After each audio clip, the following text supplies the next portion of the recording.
yo me crié en una cultura impregnada de narcotráfico por todas partes. Y me le tiraba como un cuchillo en una torta. Yo cogía esa llamada a chismosear con la del banco. Y ya entendí. Entonces, como entendí cómo funcionaba, pero le quité el cortisol al cerebro y al cuerpo, no, pues yo me disfruté mucho el proceso de salir de esas deudas. Pero lo que yo nunca me imaginé es que eso se iba a convertir en un propósito de vida.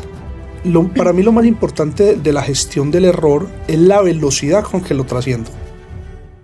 O sea, error siempre lo vamos a cometer, siempre. Hoy, por ejemplo, que analizo las redes sociales, toda mano de patos que haciendo contenido, estoy volviendo como esa narcocultura de mostrar que la riqueza es el carro, la moto, los fetiches, una cantidad de cosas que no tienen nada que ver con riqueza. Pero las comunidades digitales, que son un reflejo de las comunidades reales, son muy buenas para absorber lo que les sirve, pero cuando la otra persona hace algo que no está con su sistema de valores, lo lapidan.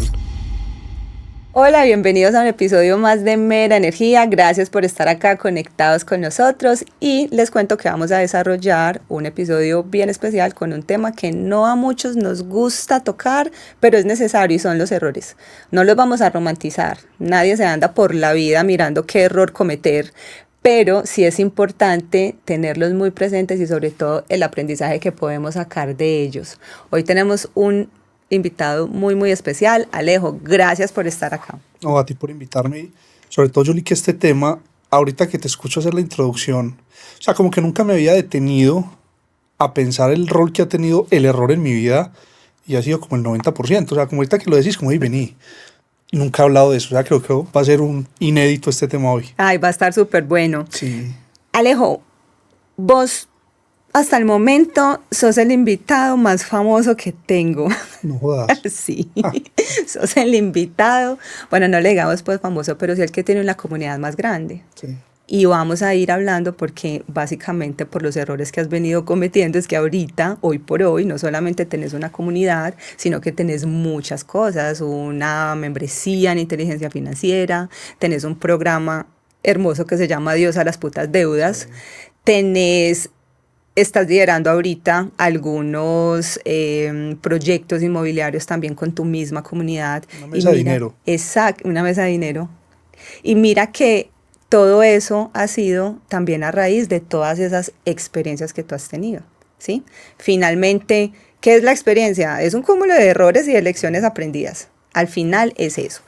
Yo voy a leer acá textualmente algo que saqué de tu página, okay. Sí, porque eso es con lo que quiero que desarrollemos.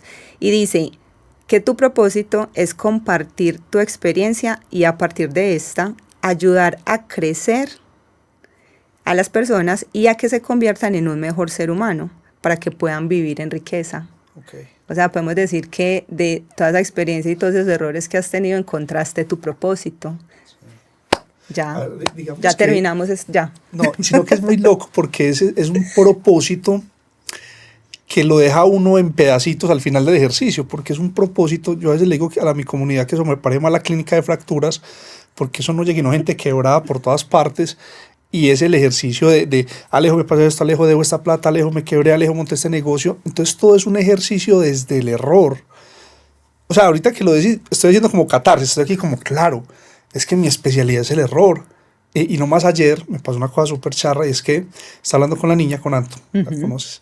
Entonces Anto está ahorita que se quiere cambiar de colegio, pero está en un trauma porque el cambio de colegio, que los amiguitos, que todo el tema. Entonces ella me decía, ¿tú en cuántos colegios estuviste? Yo estuve como en 8. Es más, yo no terminé en un colegio, yo terminé en esas cosas que uno validaba. Que Sí, uno hacía, las nocturnas. Eso es lo máximo, pues, porque eso... Pero ahorita que recapacito con lo que estás diciendo, mi ejercicio en el colegio fue súper malo por el tema del error. Es porque yo nunca vi el error como algo malo, sino que, o sea, yo no calzaba con el modelo porque el modelo está diseñado para castigar el error. Y yo nunca vi el error como algo malo. Para mí el error era siempre una oportunidad. O sea, el error era el fruto o es el fruto de hacer las cosas. Que ahí viene una frase muy famosa, clichésuda, pero linda, y es mejor un kilo de hacer, ¿cómo es que? 1 gramo de algo así. Yo me lo sé como es mejor hecho que perfecto. Es mejor hecho que perfecto. Entonces, ese tema me parece brutal. Y claro, de ahí nace el error. Usted para equivocarse, tiene que hacer algo. No quiere equivocar, quédese quieto en la casa viendo Betty la Fea toda la noche y no le va a pasar nada. Y bueno, nos sentimos culpables y nos damos muy duro cuando cometemos los errores porque no nos enseñan a gestionarlos. Pero después de que pasa el tiempo, cuando uno los ve en retrospectiva, ahí es cuando uno en algunos momentos se ilumina y dice, un momento, de todos estos errores que yo he cometido puedo sacar algo muy bueno porque puedo ayudar a que otras personas no cometan esos mismos errores. Correcto. Entonces mira cómo se va convirtiendo en algo muy bonito. Ve, yo te traje para que nos contes chisme y exagera. Sí. Contanos todos esos errores, especialmente financieros y de pronto pues algunos personales y también quieres conectarlos ahí en la historia. Toda esa historia de esos errores financieros que te llevaron a lo que sos hoy y a la comunidad que tenés y a todos la membresía y a todos los programas que tenés hoy. Es que Julie, me está pasando una cosa tan tesa en este momento que te la voy a agradecer toda la vida. Estoy como rebobinando mi vida y eso no es sino errores tras errores, pero lo que soy hoy en día es el fruto de todos esos errores y como que lo que me estoy dando cuenta, para que entremos ya pues en el chisme, es que nunca fue malo. O sea, en el momento, claro, por ejemplo, sabes que acabo de tener un accidente, Sí. un accidente que estuvo hardcore, pero tampoco me he dado pues, algunos me dicen, el cirujano me dice, marica, estás en negación. Pues soltás ya una lagrimita, o sea, decía algo, pero yo no, o sea, a mí cuando me mete una idea en la cabeza, yo salgo con esa idea al otro lado. Así me entreguen en una cajita los restos en polvo, pero yo salgo al otro lado con la idea. Eso es una particularidad. No estoy diciendo que sea el modus operandi que todo el mundo debería tener, pero en mí sí es una particularidad. Entonces, yo me crié en una cultura impregnada de narcotráfico por todas partes. Alrededor de mi familia, los vecinos, el barrio, todo. En el lugar de Envigado donde yo me crié, se respiraba narcotráfico todo el día. Eso, digamos, en mí no tuvo un impacto en términos de profesión, no, nunca avancé más del tema de lo que viví, Ajá. pero sí en la forma de pensar. Entonces, claro, el parámetro mío de riqueza eran los carros. Hoy, por ejemplo, que analizo las redes sociales, toda mano de patos que haciendo contenido, estoy volviendo como esa narcocultura de mostrar que la riqueza es el carro, la moto, los fetiches, una cantidad de cosas que no tienen nada que ver con la riqueza. Pero yo me crié ahí. Entonces, claro, cuando tú desarrollas unos gustos raritos, pero no tienes el ingreso o te mueves en ese mundo, lograr esos resultados implica hacer demasiadas cosas. Y en ese hacer demasiadas cosas, siempre todo está impregnado de error. Porque es que el hacer y el error es un matrimonio. Yo no sé, me atrevo a decir, no conozco una sola persona que haya logrado un resultado en el primer intento. Pues además que sería muy pelle, pues qué historia. No, yo un día llegué, monté un podcast, grabé el primer episodio, 50 millones de seguidores, top 1 en Spotify. ¿Para qué pelle historia? Pues yo apago, yo no quiero usar historia, pues porque no me iba para nada. Es verdad. Entonces todo ha sido como errores. Entonces los principales errores que yo cometí tuvieron que ver con el tema financiero. Que en algún momento le llamáis que sobreapalancamiento, no era así, era sobreendeudamiento.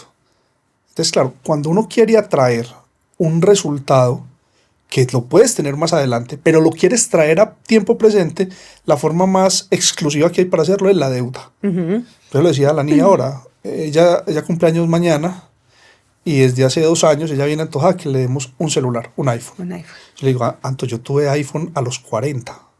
Pues no es una comparación, pero pues estás andando con 8 millones de pesos en el bolsillo. Eso no son regalos que uno le daban. A uno le daban un par de tenis y unas medias en diciembre. Entonces vamos a entender qué es lo que estás pidiendo. Pero entonces en todo ese proceso de que ella entienda toda esa dinámica, yo le decía a ella, la deuda que yo creé fue por querer atraer ese iPhone cuando todavía no era el momento. Entonces te vas para una de esas tiendas que fían porque en ti confían, o en cualquier lugar, un carro, anteriormente una casa, un carro era un artículo de lujo, hoy te lo sueltan súper fácil. Entonces resultados que están diseñados para que lleguen en determinado momento, después de haber hecho un esfuerzo interesante en la vida, que es válido, lo queremos traer rápido al presente por el tema de la gratificación inmediata. Sí. Y esa es la base de la deuda. Ahí nacieron todos mis errores. Desde la primera moto que compré, bueno, la segunda, ¿no? La primera sí es otra historia muy linda, pero yo siempre he tenido, yo creo que tú has visto, tengo colección de motos 2 tiempos, porque ese ha sido el hobby mío.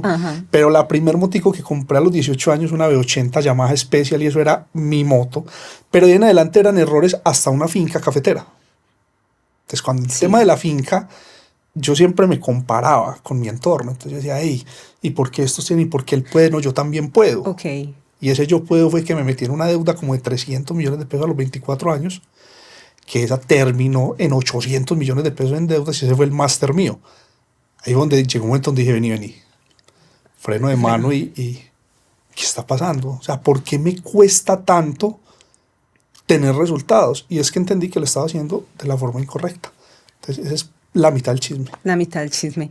Ese freno de mano te tocó ponerlo cuando ya estabas inundado de llamadas del banco, cuando ya casi que te le estabas, no sé, escondiendo a las personas, o cuando fue ese límite que vos dijiste, tengo que hacer algo. Digamos que todo, yo me casé súper joven, como siempre he querido tragarme el mundo a mordiscos, como que a todo lo que hay que ponerle check, salgo del tema rápido. Entonces, ese primer matrimonio que tuve, obviamente fracasó, pues porque no por nosotros como personas, porque tanto mi ex esposa como yo éramos personas bien, sino por la dinámica financiera que tomó la relación. Entonces llegó un momento en que ya mi esposa botó el cardán lejos, mi familia ya me decía, parce, no te puedo ayudar más porque es que no tengo cómo ayudarte más. Amigos, el árbol lo secan, o sea, cuando uno está en una situación de deudas, mueven el árbol y se caen todas las hojas y quedan 3 ramitas. Y cuando llegó un momento donde yo miraba para los lados y me sentía solo, las llamadas de los bancos, los abogados, todo, yo ahí dije, yo hay algo que no entendí. Y pasó algo que lo tengo que reconocer, es un acompañamiento de un amigo, de Iván, y una conversación con Iván me sirvió mucho 6 meses después. O sea, cuando yo me siento con él me da una cátedra, pero fue 6 meses después. Menos plata para cubrir las deudas, solo la cátedra. No, solo la cátedra, pero fue muy importante porque eso que él me dijo, él me dijo algo como esto en síntesis, me dijo, Alejo, te tenés que desconectar emocionalmente de los problemas. Eso fue lo que él me dijo. Ya, bueno, Iván, muchas gracias. Yo me fui. Yo no entendí el que me dijo. Como a los 6 meses fue que dije, ay, parce, ya entendí. Porque finalmente yo ya estaba metido en el problema. O sea, ya el problema existía. Si ya el problema existe, ¿qué necesidad tengo yo de agregarle un segundo problema? Es intoxicar la mente cuando veo la llamada que me van a cobrar. Entonces ya después yo veía las llamadas, cuando había entendido eso, y me le tiraba como un cuchillo en una torta. Yo cogía esa llamada, era chismosear con la del banco. Y ya entendí, entonces como entendí cómo funcionaba, pero le quité el cortisol al cerebro y al cuerpo, no, pues yo me disfruté mucho el proceso de salir de esas deudas. Pero lo que yo nunca me imaginé es que eso se iba a convertir en un propósito de vida. Pues porque es que a mí me llega gente, hoy tengo un caso de una chica en Bogotá con una situación súper compleja y toda la mañana hablé con ella y ahorita me escribí y me dijo que estaba más tranquila y yo decía, vea, empecé sembrando café y terminé casi de psiquiatra, pero es bacano. Qué cosas. Y obviamente esto no pasó de la noche a la mañana, el hecho de poder encontrar ese propósito y poder decir y empezar a construir todos tus programas, toda tu comunidad. Digamos que cuánto tiempo tuvo que pasar y qué cosas adicionales tuvieron que pasar para que te cayera el 20 de decir, hey, acá hay una oportunidad grande para educar a las personas y para evitar que cometan los errores que yo ya cometí. Bueno, eso tiene un origen. Yo estudié ingeniería informática y tengo un posgrado en seguridad informática. Y después de todo eso termino la carrera. Cuando termino la especialización, dije, ves, es que a mí esto como que no me gusta. Sé que a mucha gente también le ha pasado algo similar. Y ahí es donde empiezo a sembrar café. Y a mí el campo me fascina. Yo soy súper campesino. Entonces, estando en el campo, toda la dinámica, por ahí viene el tema de la deuda, todo el tema. Y estando ahí, yo buscando la forma de resolver todas las deudas, encontré el parte de las ventas.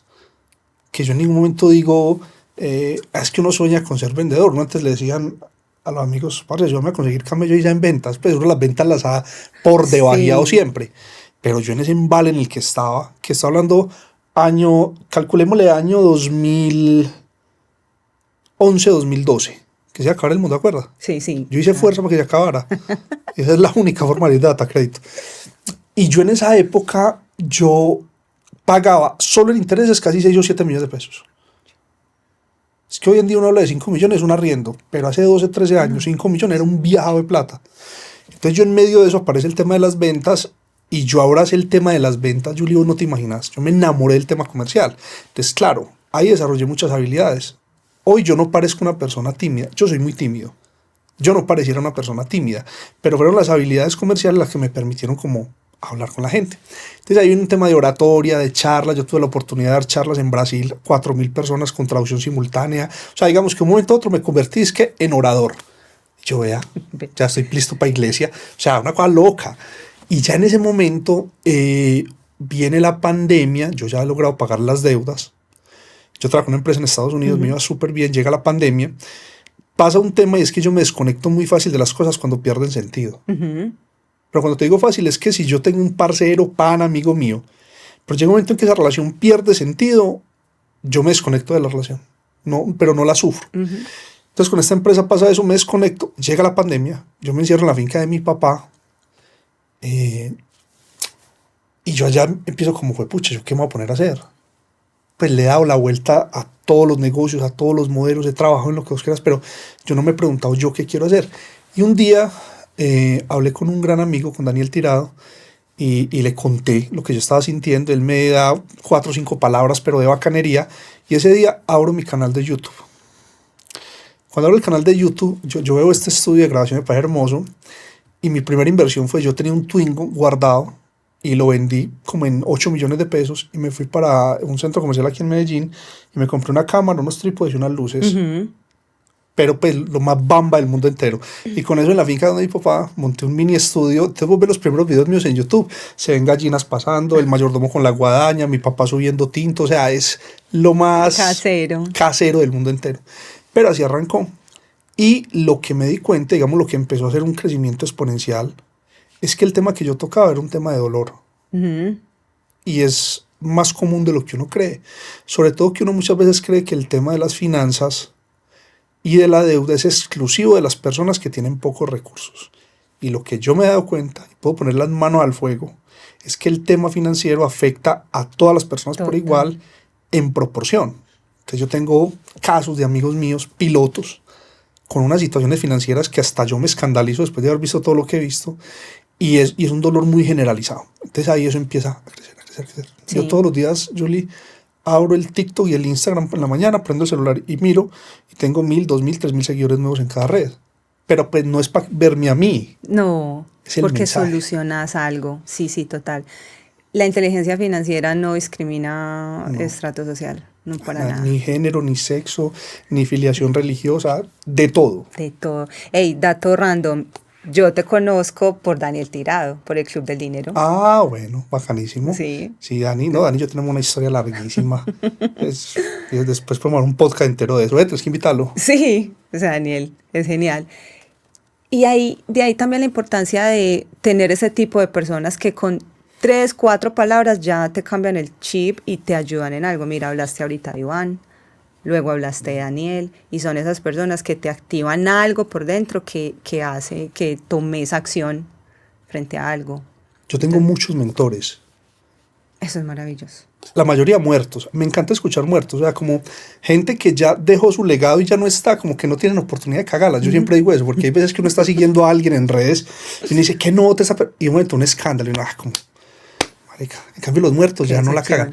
Pero libros, no, una cantidad de gente espectacular. Siento que la mentoría es un proceso demasiado importante.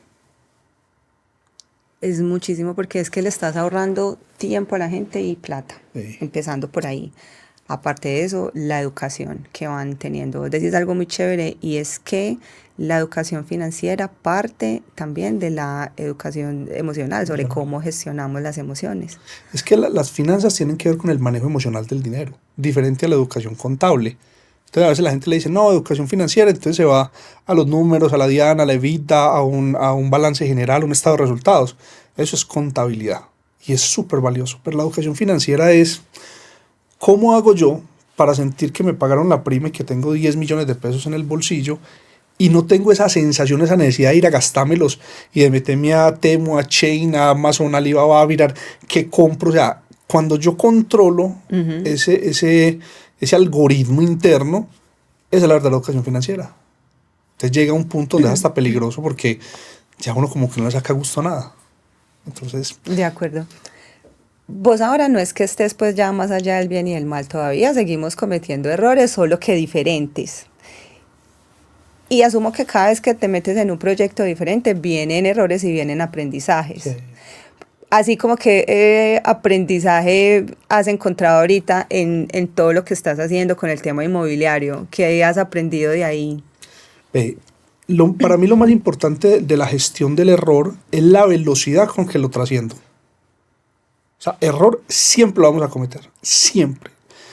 Yo casi no me choco, pero el trabajador mío, que como tuve el accidente, se volvió ya el chofer, a cada rato me pasan unas cosas con él, entonces él se intoxica inmediatamente de cortisol y dice no y todo eso, entonces tranquilo. Entonces el tema es, me choqué, o sea, ya pasó, ya sucedió, ya cualquier cosa que usted haga emocionalmente no va a cambiar la realidad, lo que sí puede es empeorarla.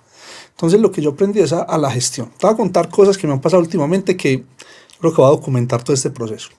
Hace 4 o 5 años, con un grupo de personas de mi comunidad, creamos una cosa que llamamos una criptonatillera. Que me gustan las cosas. O sea, yo veo una idea y yo no pienso es cómo la hago yo solo, sino que inmediatamente yo involucro a mi comunidad, a mi círculo, a mi familia, a todo el mundo. Ahorita estamos invirtiendo súper fuerte en Panamá y lo que estamos es llevando gente a ese proyecto de inversión. Entonces, ¿qué es la criptonatillera? Pues una natillera, cripto.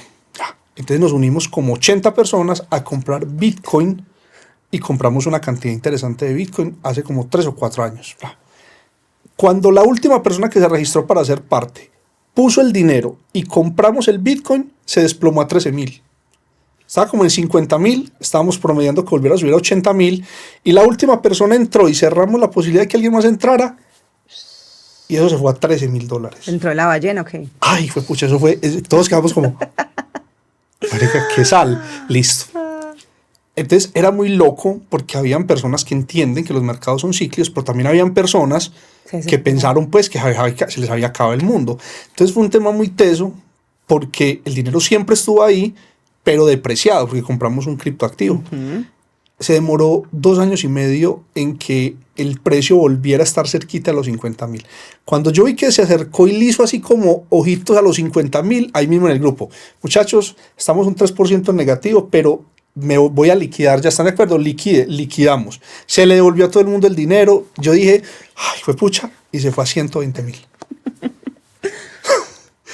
Entonces, las cosas que uno dice, es un error, pero bueno, a ver, ¿qué entendimos de ahí? Total. Entonces, y creo también que es porque tenías esa responsabilidad de esas 80 personas que confiaron en vos y que invirtieron y que, bueno, no comprenden de pronto muy bien el tema de la volatilidad. Entonces también un poco como listo, yo ya estoy acá por lo menos en tablas, dejo tranquilas a todas estas personas. Y saquen la conclusión cada uno. Sí, ajá. ¿Cierto? Porque si yo lo hago yo solo, listo, ya no tengo con quién generar un aprendizaje.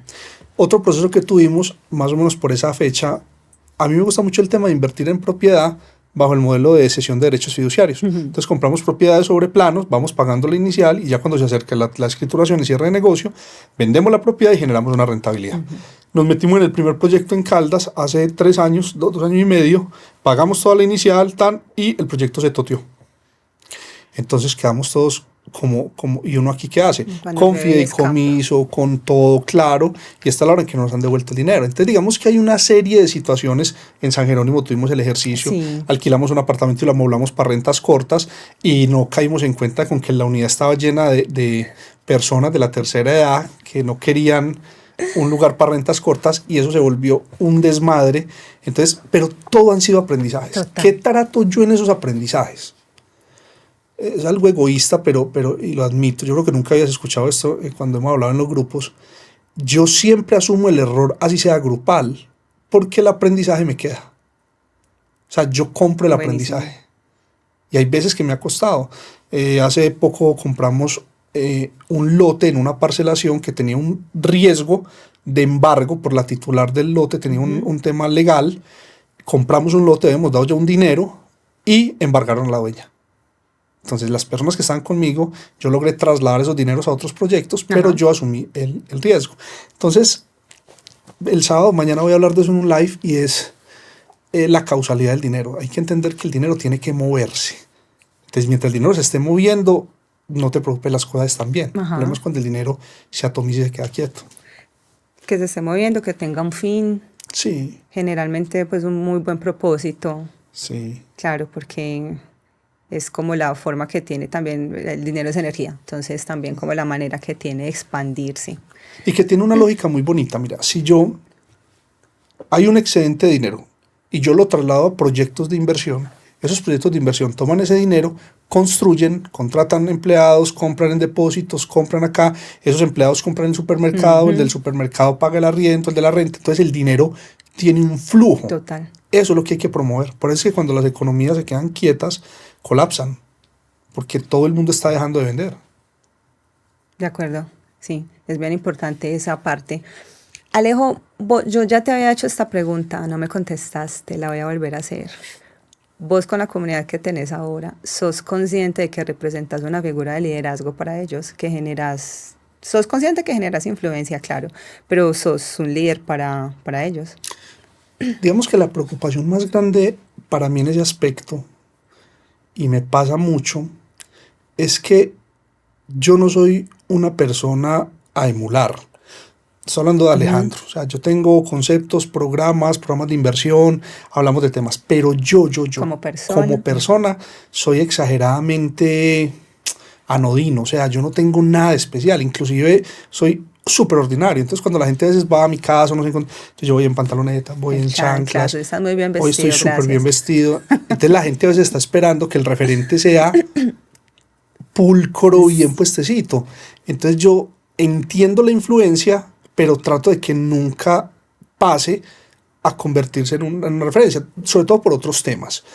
A mí me gusta rumbear, a mí me gusta tomarme los chorros, o sea, hay cosas que a mí me gusta hacer y yo no voy a dejar de hacerlas por darle gusto a una comunidad. Entonces, si mi comunidad va a aceptar lo que yo puedo hacer por ella, pero no tiene problemas con mi forma de ser, bienvenido. Bien. Porque digamos que yo estoy todavía en un tema de neutralidad, pero las comunidades digitales, que son un reflejo de las comunidades reales, son muy buenas para absorber lo que les sirve, pero cuando la otra persona hace algo que no está con su sistema de valores, lo lapidan.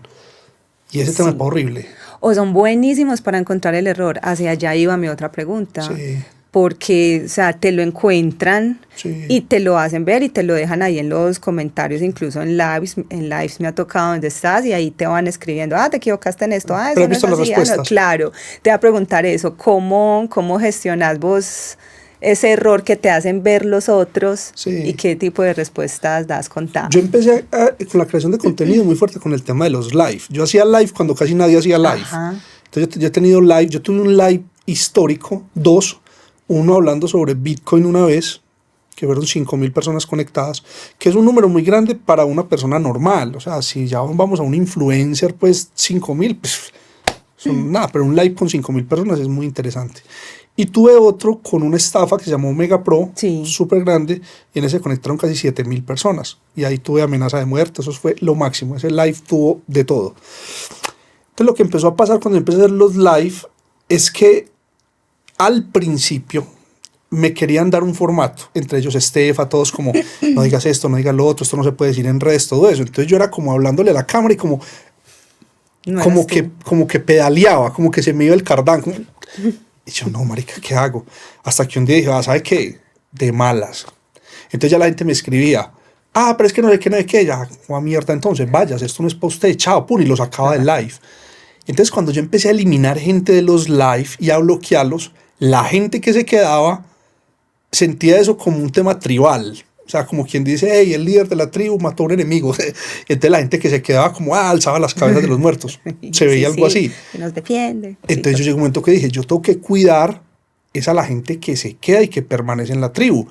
Porque gente tóxica y haters, eso es por toneladas. Y eso se volvió súper viral. Entonces la gente, por ejemplo, cuando hay un live y alguien sale con alguna cosa así random, pelle, eso empieza la marea como brum, brum, brum, brum, brum, brum, y ¡pum! Se van y ya lo manejo así. Sí, total. Me han amenazado muchas veces o se enojan y a veces yo digo, será que me encuentro un de esos por en un banco haciendo fila y me pegue, pero como que nunca le he dado largas al tema. Muy pasionales a veces muchas personas. Sí, y yo. Igual has aprendido también como de esas cosas, pues no sos el mismo de hace años.